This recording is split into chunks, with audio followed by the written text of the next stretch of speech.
What is the secret of your boldness?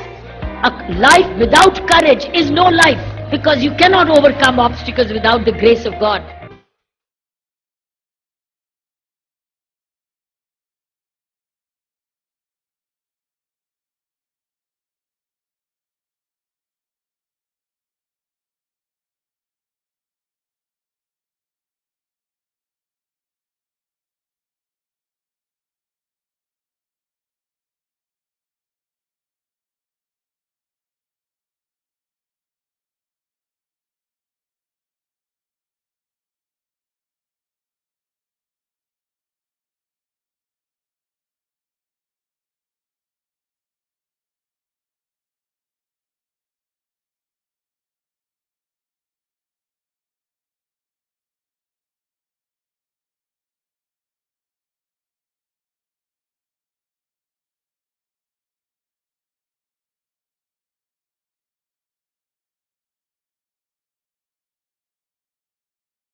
And very important question. How is Bitcoin linked to blockchain? When I raise this question, you can understand Bitcoin is different, blockchain is different. But do they have do they have no relations among them? No, they are very closely related, but they are not the same. That is what I mean to say. In one way, Bitcoin played an important, vital role in emergence of blockchain. We will visit the history where I'll try to explain you how blockchain or Bitcoin played a role in emergence of blockchain. Some quick fact. Recently, Walmart was able to reduce the food tracing process from 6 days to just 2 seconds by leveraging blockchain.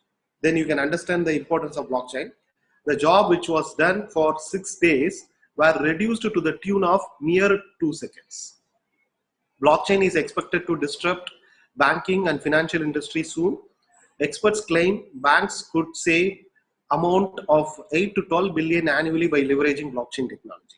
Even most of the banks, Western banks, have started adopting blockchain in their process. Even though the irony is, blockchain is tipped to be the enemy of banking system, but nowadays we have come to the stage where banks have started embracing this technology. We will see how all these things are happening around us. And this Gartner survey, I have got 2 Gartner survey. According to Gartner, blockchain-based projects are expected to add more than $316 billion of value to the business by 2026. It's a very huge amount.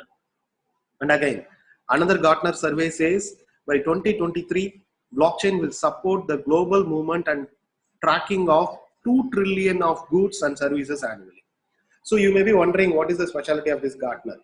Any IT professional or any IT enthusiast, if you want to know what is the survey which has been taken in our area, particularly computing programs, or what is the processor which will dominate the world in the next decade, which technology will give you more job. If you have such kind of questions in your mind, you can always go to Google and you can search for Gartner survey of top 10 leading languages across the globe today.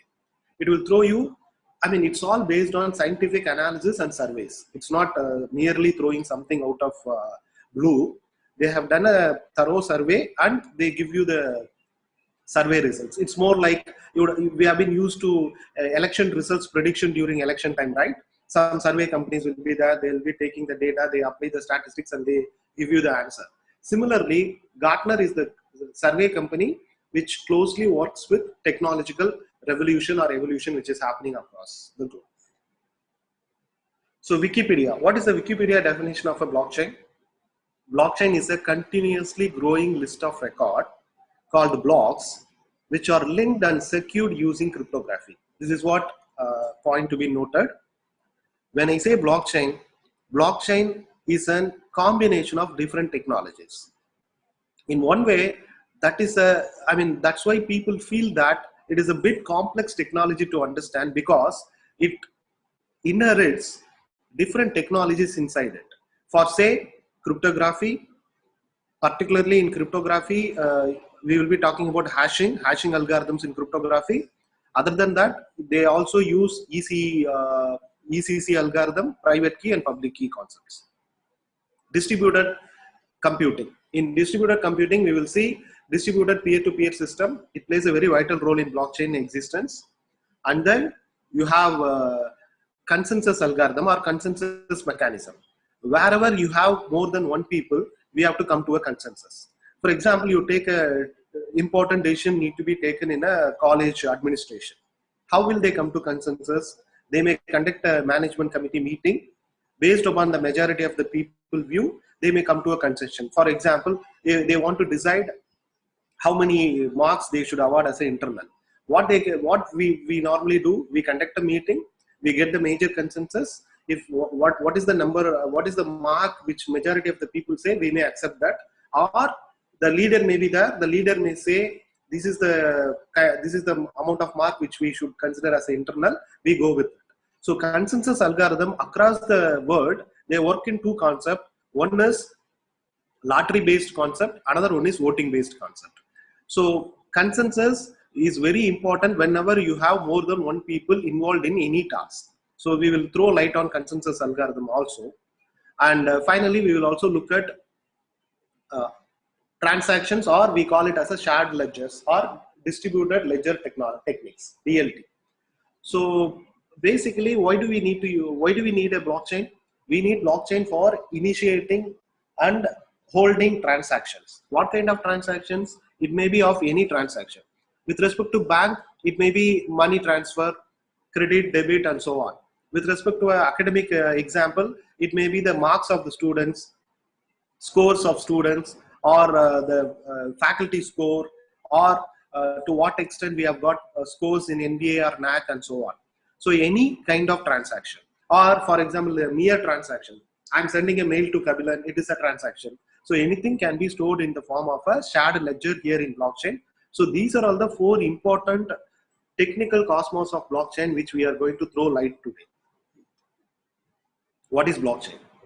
So before even coining of this term blockchain, in the year 1991, there came a paper which was authored by Stuart Haber and Scott Stornetta.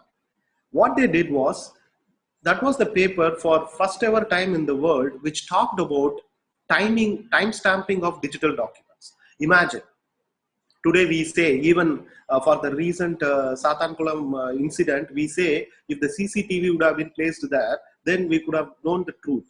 So, I mean, not near CCTV.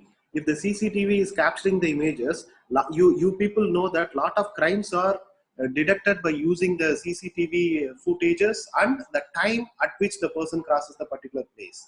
For example, if X is charged with a particular crime, and if we look at the footage, X is crossing that place after the crime has actually happened, then we can come to a conclusion whether there is a possibility that he would have impacted the crime or not. So digital document, time stamping of digital document is a very, very important concept. For example, let's take a very common example. Bank is, I'm transacting 5,000 rupees to my friend. So once I get the confirmation message, I know at what time the amount has been really transferred to my friend. If it is through NEFT, it may take some time. If it is through IMPS, it may be a bit soon, and so on. So timestamp plays a very important role. Even a very normal scenario. Let's assume that as a faculty, I'm sending a mail to my student, and student claims that he has not received the mail. When we check, so I know at what time I have sent the mail. So time plays very critical role in all kind of digital applications. And these two gentlemen in 1991 came up with this time stamping of digital documents. Not only that, if you happen to look at that paper, you will know a lot of important concepts what we talk today in blockchain were present in their paper. So with the due credit to Stuart Haber and Scott Stornetta, we will move to the next important hero of the blockchain. Why I say him as a hero of the blockchain? He was the person, or this is the paper after which the blockchain came into existence. Or I would rather put it in this way, after the emergence of release of this paper, blockchain got its rebirth. So that is a real statement, because a paper titled Bitcoin, a peer-to-peer electronic cash system, was published as a white paper. I'll say what is white paper in a while. It was published as a white paper by Satoshi Nakamoto. Who is this Satoshi Nakamoto? Till today, nobody knows who is Satoshi Nakamoto. It's a very big suspense story. You can Google and see. A lot of people are behind finding out who is Satoshi Nakamoto. For some time, let's not worry about who is he. We will see what he has said. So he proposed a paper called Bitcoin, a peer-to-peer electronic cash system, which talked about eliminating the centralized banking authority. Now you can imagine why I said that the Bitcoin or the blockchain was initially seemed to be the candidate which was against the banking system, but now banks have started leveraging it. We will also see how they are leveraging it. So this paper talked about eliminating the banking system. There will be no centralized authority. If I want to give 100 rupees to my friend, I will directly give 100 rupees to him. I'm not going to use any banking transaction, or I'm not going to lean on any banking or centralized authority. I can understand you all will be surprised to know how can you eliminate the banking authority. We will see in the next coming slides.